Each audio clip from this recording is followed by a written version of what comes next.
आज हमारे साथ हैं एल्फ एक्यूरेट एडवाइजर्स के MD Rajesh Kothari. Rajesh ji, good morning. सबसे पहले तो अपॉलॉजीज, आज थोड़ा लेट आए आपके पास। एक मैनेजमेंट से बात हो रही थी, वो थोड़ा लंबा चला गया इंटरव्यू। लेकिन आपका इस समय व्यू क्या है मार्केट को लेकर, और पोर्टफोलियो वाइज इस समय आप कहाँ पर बाय कर रहे हैं? क्या थीम्स इस समय आपको अच्छी लग रही हैं? देखो अनुज जी, आज मार्केट अगर हम लास्ट 18 महीने से देखें, आई थिंक मार्केट का पीक रफली हुआ था अक्टूबर 2021 में, और तभी निफ्टी थी रफली 19,000 के लेवल पे, और आज 18 महीने के बाद 17,800 के लेवल पे निफ्टी है। तो रफली अबाउट 7% एक्चुअल प्राइस करेक्शन है, 7%। टाइम करेक्शन अगर देखा जाए तो 18 महीने, उसका मतलब है रफली 10 से 11% का टाइम करेक्शन का वैल्यू है।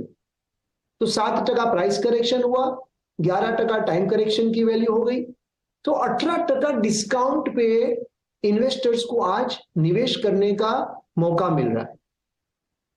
यही समय दौरान निफ्टी की अर्निंग्स अगर आप देखोगे तो 20% से बढ़ोतरी हुई। तो अगर आप 18 प्लस 20 करोगे तो 40% डिस्काउंट पे इन्वेस्टर को इन्वेस्ट करने का ये अपॉर्चुनिटी मिल रहा है। और सबसे इंपॉर्टेंट बात अनुज जी ये है कि लास्ट 12-18 महीने में जो वर्ल्ड में तूफान आए, फिर भी इंडिया की इकोनॉमी मजबूत रही, और इंडिया की मार्केट भी, ऐसा हिस्ट्री में नहीं हुआ है, लास्ट 50 साल में नहीं हुआ है, ये पहली बार हुआ है कि हमारे ग्रोथ की इंपैक्ट में कोई बड़ी तकलीफ नहीं हुई, कॉर्पोरेट की अर्निंग्स ग्रोथ में कोई बड़ी तकलीफ नहीं हुई, और इसके लिए इंडियन इक्विटी मार्केट भी काफी मजबूताई से पेश आए। तो बाजार, अगर जो निवेशक है, इन्वेस्टमेंट का जिसका व्यू है 3 से 4 से 5 साल का अगर व्यू की बात हम करते हैं, तो मुझे नहीं लग रहा है कि इससे अच्छा मौका बाजार दे सकता है। तो मार्केट पे हम काफी बुलिश है at current valuations. Okay Rajesh ji, क्या चीज करना चाहिए? सबसे स्ट्रॉन्ग कन्विक्शन आपका किस वक्त है? इस वक्त है किस इंडेक्स पे, किस स्पेस पे है? आपकी कन्विक्शन बायर्स में क्या क्या है इस वक्त? देखो, ऐसा है कि हम कभी भी एक सेक्टर पे बैठ नहीं लेते कभी, क्योंकि इंडिया बहुत बड़ा है। इंडिया में ऐसा नहीं कि इंडिया 6% ग्रोथ होता है तो सिर्फ 2 सेक्टर से ग्रोथ हो जाएगा, ऐसा नहीं होएगा। तो we are always believe in diversification, क्योंकि डाइवर्सिफिकेशन एक ही चीज है इक्विटी मार्केट में जो एक फ्री लंच है, बाकी सबकी आपको कॉस्ट चुकानी पड़ती है।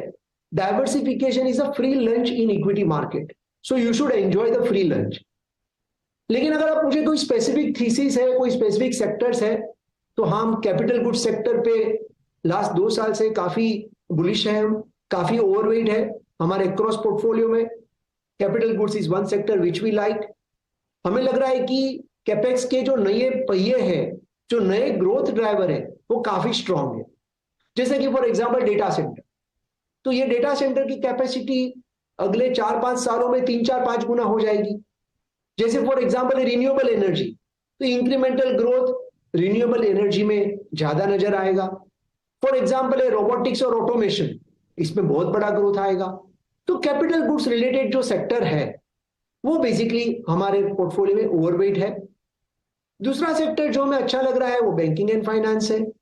हमें लग रहा है कि नॉन फूड क्रेडिट ग्रोथ, एक टेक्निकल टर्म है थोड़ा सा, लेकिन ये बहुत इंपॉर्टेंट जानना जरूरी है दर्शकों के लिए कि नॉन फूड क्रेडिट ग्रोथ सबसे इंपॉर्टेंट है, जो आपका एक लीडिंग इंडिकेटर होता है, और वो लास्ट 13 साल में सिंगल डिजिट रहा था, 4, 5, 6, 7, 8%, नीचे जाके 3% तक पहुंच गया था।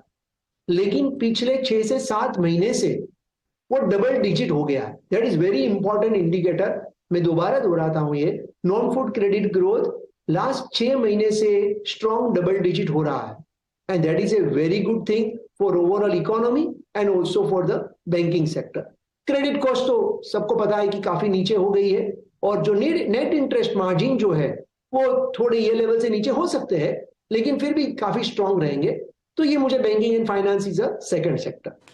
और third sector on which we are bullish is the consumer space. और ये सेक्टर में ऐसा है कि लास्ट 1 साल में काफी हेडविंड्स रही इन्फ्लेशन की, जो ये साल टेलविंड्स हो जाएगी। Headwinds will change into tailwinds. तो मुझे लग रहा है कि FMCG sector will also do well, consumer discretionary space also will do well. So these are the few sectors which we like. Okay चलिए एक फुल डिस्क्लेमर के साथ अगर राजेश जी कोई रीसेंट स्टॉक जो आपने पोर्टफोलियो में ऐड किया हो जिस पर आप बुलिश हो।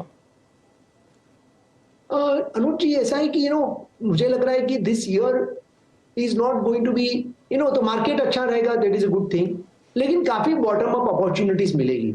अल्फा फंड मैनेजर्स का ये ईयर रहेगा। तो एक दो लाइन में आपको बता देता हूं, जो हम बेसिकली एक छोटा सा अप्रोच बता देता हूं। तो हमारे पोर्टफोलियो में जो हम सिलेक्ट करते हैं, मोस्ट ऑफ दिस कंपनीज जो रहती है ओलिगोपोलिस होती है, मोनोपोलिस होती है। हाईएस्ट मार्केट शेयर ये कंपनी का रहता है, टॉप 3 प्लेयर्स रहते हैं। हम वही कंपनी लेते हैं जिसका debt equity most of the companies would be zero debt, zero borrowing, no leverage वाले कंपनी हम प्रीफर नहीं करते, और जिसका रिटर्न ऑन नेटवर्थ 18-20% के ऊपर होना चाहिए और उसके ऊपर ग्रोथ होना चाहिए। अभी अगर आप चारों फैक्टर को मिला देते हो और उसमें से फिर हमारा जो स्टॉक्स जो नीचे आते हैं बाहर, उसमें से रिसेंटली अगर आप पूछे तो कैपिटल गुड्स में हमने कंप्रेसर पंप वाली एक कंपनी है, मैं नाम नहीं बता सकता हूं, कॉम्प्लायंस रीजंस होते हैं, लेकिन एक one of the largest compressor company on which we are very bullish, one of the companies in consumer space where the unorganized market is very high, the companies into kitchenware, the dining sets वगैरह में जो large player है, that is what we have added in हमारे mid and small के PMS जो triple A budding beast जिसका नाम है, उसमें हमने ऐड किया है। वन ऑफ द कंपनी जो बेसिकली ग्लोबल कंपनी के जो एग्रीकल्चर इक्विपमेंट रिलेटेड इंडस्ट्री है, उसमें अबाउट ग्लोबली 8% मार्केट शेयर ये कंपनी का ऑटो एंसिलरी रिलेटेड सेक्टर है, that is another company which we have added. So these are the few names, I'm not saying names, but these are the few themes, which we are adding to our portfolio. Got it. Rajesh ji, आज थोड़ा समय कम है, शुक्रिया जुड़ने के लिए हमारे साथ, और